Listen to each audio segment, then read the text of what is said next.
जय हिंद दोस्तों। हम पेपर 1 की यूनिट 2 जिसमें कुछ वंश दिए हुए हैं वो पढ़ रहे थे। पिछले वीडियो में हमने परिव्राजक वंश देखा और उससे पहले हमने ओलिकर वंश कंप्लीट किया।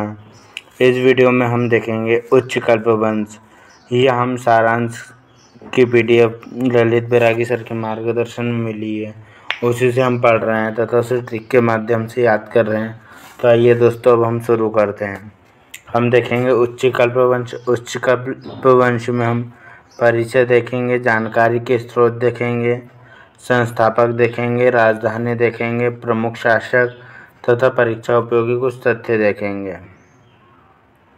तो आइए दोस्तों, हम शुरू करते हैं। जो उच्च कल्पवंश है वो 5वीं 6वीं शताब्दी के मध्य, गुप्त काल के मध्य, वर्तमान में मध्य प्रदेश के सतना जिले में क्षेत्र पर शासन किया था। तत्कालीन इसे हम उचेहरा बोलते थे। यह गुप्तों के सामंत था। कब हुआ था यह? 5वीं 6वीं शताब्दी में। किसके? गुप्त काल के सामंत रहे हैं ये। परिव्राजक और ओलिकर वंश भी गुप्तों के सामंत ही रहे हैं 5वीं 6वीं शताब्दी में। यह कहाँ पर? सतना जिले में स्थित है, जिसे तत्कालीन उस समय पर उचेहरा बोलते थे। इन्होंने राजधानी क्या थी? उचेहरा, जिसे हम सतना बोलते हैं वर्तमान में। इसका संस्थापक था ओखदेव। ये देखिए इसकी लोकेशन मैप पे। अब इसकी जानकारी हमें कहाँ कहाँ से मिलती है वो देख लेते हैं। कारीतलाई का शिलालेख है जयनाथ का, घोष शिलालेख है जयनाथ का, उचेहरा का शिलालेख है जयनाथ का। ये तीनों शिलालेख हो गए जयनाथ का। सोहावल शिलालेख है श्रवणनाथ का। नवग्राम शिलालेख है श्रवणनाथ एवं परिव्राजक शासक हस्तिन का। शासकों का क्रम में हम देख लेते हैं। ओघदेव, कुमारदेव, जयस्वामिन, व्याघ्र राजा व्याघ्रदेव, जयनाथ, या श्रवणनाथ। वैसे उच्च कल्प वंश की स्थापना ओघदेव ने की थी, लेकिन जो वास्तविक संस्थापक इसका व्याघ्रराज माना जाता है। हम देखते हैं आगे प्रमुख शासकों को।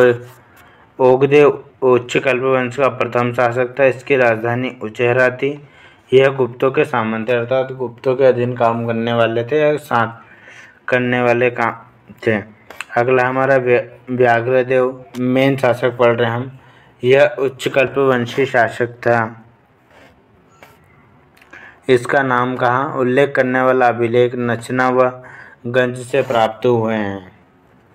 इसकी हम सामाजिक स्थिति देख लेते। समाज, जाति तथा वर्ण व्यवस्था प्रचलन में है। स्त्रियों की स्थिति दयनीय थी। बाल विवाह तथा सती प्रथा प्रचलित थी। उसके बाद में हम इसका भोजन क्या क्या थे? शाकाहारी भोजन का सेवन करते थे ये लोग। मनोरंजन के साधन खेल, धार्मिक उत्सव, नृत्य तथा संगीत का आयोजन इनके मनोरंजन के प्रमुख साधन थे। विवाह में अंतर्जातीय विवाह होते थे इनके। अगर हम आर्थिक स्थितियों की देखें तो गुप्तवंशी आर्थिक व्यवस्था का प्रचलन था तथा लोगों की आजीविका का मुख्य साधन क्या? कृषि था।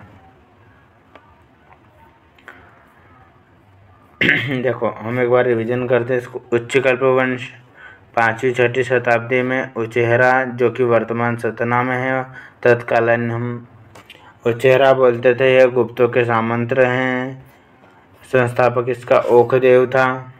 जानकारी हमें कहाँ से मिलती है? कारीतलाई, जयनाथ।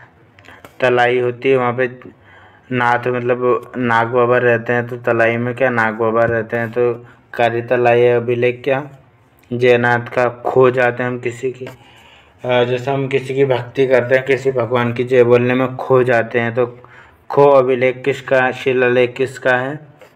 जयनाथ का। उचेहरा जयनाथ का। उचेहरा मतलब हरा हरा नाथ भगवान रहते हैं। हरे मतलब जले नाग भगवान का जंगल इनमें रहता है, तो जंगल के साथ रहता है। हरा, तो हरा में जयनाथ। सोहावल श्रवणनाथ, नवग्राम श्रवणनाथ और परिवारिक राजा हस्तिन। हमने इनके राजा देखे थे शासकों का क्रम में। ओखदेव, कुमारदेव, जयस्वामिन, व्याघ्रराज, व्याघ्रदेव, जयनाथ तथा श्रवणनाथ। जयनाथ और श्रवणनाथ शक्तिशाली राजाओं की गिनती में आते हैं और व्याघ्रराज भी वास्तविक संस्थापक माना जाता है। ओकदेव उच्च कल्पवंश का शासक था। उचेहरा सामंत गुप्तों के, व्याघ्रदेव वास्तविक संस्थापक माना जाता है। उल्लेख इसका नचना व गंज से प्राप्त हुए हैं। सामाजिक स्थिति हमने देखी, जाति एवं वर्ण व्यवस्था का प्रचलन था। वर्ण 4 प्रकार के, ब्राह्मण, वैश्य, क्षत्रिय और शूद्र। स्त्रियों की स्थिति दयनीय स्थिति थी, मतलब ज़्यादा उनको नीचा समझा जाता था। बाल विवाह होते थे। यहाँ पे सती प्रथा का भी प्रचलन था।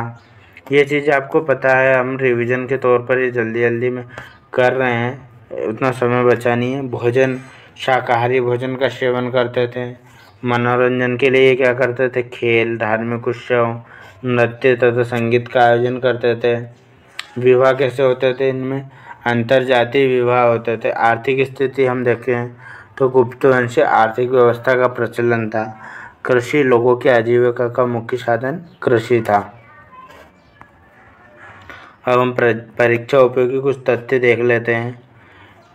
उच्च कल्पवंश का संस्थापक हमने देखा ओकदेव। राजधानी उचेहरा या उच्च कल्प, जिसे सतना भी कहते हैं। शासन क्षेत्र कहाँ था? बंगेलखंड अंचल में स्थित सतना में। सामंत किसके थे? गुप्तों के। मुख्य शासक में जयनाथ, श्रवणनाथ। वाकाटक नृपति का मांडलिक किस शासक को कहा जाता है? व्याघ्रराज को।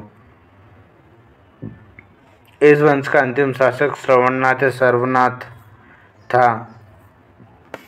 नवग्राम शिलालेख किसने जारी किया था? श्रवणनाथ एवं परिव्राजक राजा हस्तिन ने। हस्तिन एक महान शासक था। पिछले वीडियो में हमने इसको ट्रिक के माध्यम से याद किया था। अब कुछ प्रश्न देख लेते हैं, क्या क्या प्रश्न आ सकते हैं। 2 नंबर में सर्वनाथ, व्याघ्रराज, उच्च कल्पवंश, कार्यतलाई तथा सोहाबल। 7 अंकी में उच्च कल्पवंश की सामाजिक स्थिति का वर्णन करो और 10 में उच्च कल्प राजवंश का विस्तार पूर्वक वर्णन करो। तो ये हमारे क्वेश्चन थे। तो इस वीडियो में हमने उच्च कल्पवंश देखा था, तो उसे ट्रिक के माध्यम से याद किया। अगर आपको वीडियो अच्छा लगा हो तो लाइक करें, कमेंट करें, शेयर करें और सब्सक्राइब करें। जय हिंद, जय भारत।